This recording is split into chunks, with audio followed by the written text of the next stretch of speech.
Et on va maintenant écouter Guillaume Longeon qui veut nous parler des résultats dans la série de lésions dégénératives lombaires. Bonjour à tous, merci au président de table ronde, c'est toujours un plaisir d'être avec vous, surtout notamment Brice qui était mon mentor à Debré. Donc moi je vais vous parler de la série dégénérative, donc c'était pour vous dire de quoi on parle. J'ai mis un petit cas clinique personnel, donc on va parler de patients qui ont pas de scoliose. Donc c'est de la déformation, mais plutôt dégénérative. Là c'est une patiente de 67 ans qui était très gênée par un problème de dos, qui avait déjà été opérée avec une kyphose iatrogène et une fusion partielle et une sténose canalaire. Et donc, j'ai utilisé une tige sur mesure pour faire une chirurgie en 3 temps. D'abord, une chirurgie postérieure avec l'ablation du matériel, les ostéotomies, et puis une chirurgie antérieure. Et enfin, l'utilisation de cette tige sur mesure pour faire une chirurgie de T10 au bassin.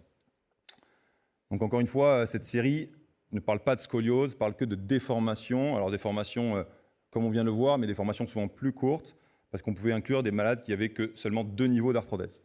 Donc on parle de déformation dégénérative dans le plan sagittal, sans déformation frontale.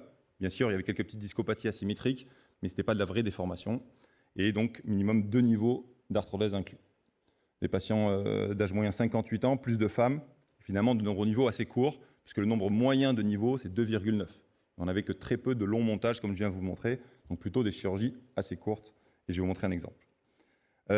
Cette tige est utilisée dans 20% dans les cas de révision, comme le cas que je viens de vous montrer, donc des chirurgies de patients qui ont déjà été opérés, et on utilise cette tige sur mesure dans 20% des cas. Donc vous voyez la répartition des niveaux sup et inférieurs, donc finalement des choses assez courtes, on est sur du L3, S1 globalement.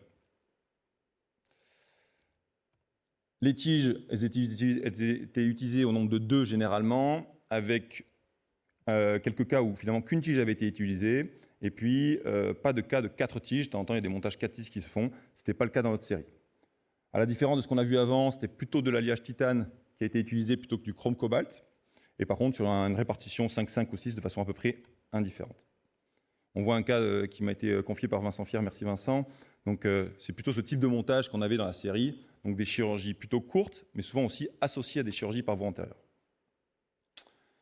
Quand on regarde le tableau des résultats, et que surtout on se concentre sur la lordose, on est un petit peu déçu, parce qu'on part par exemple sur la lordose L1-S1, 55, on planifie 65, et puis on arrive à 53, assez décevant, et puis une répartition de lordose qui semble aussi être assez décevante.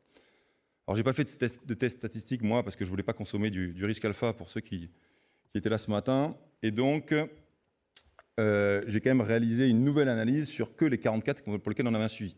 Et là c'est un petit peu plus optimiste, parce qu'on s'aperçoit que même si la lordose L1-S1 n'est pas vraiment modifiée, on en sent qu'on a quand même regagné en lordose lombaire basse, donc entre L4 et L5, et on a gagné de ce côté-là.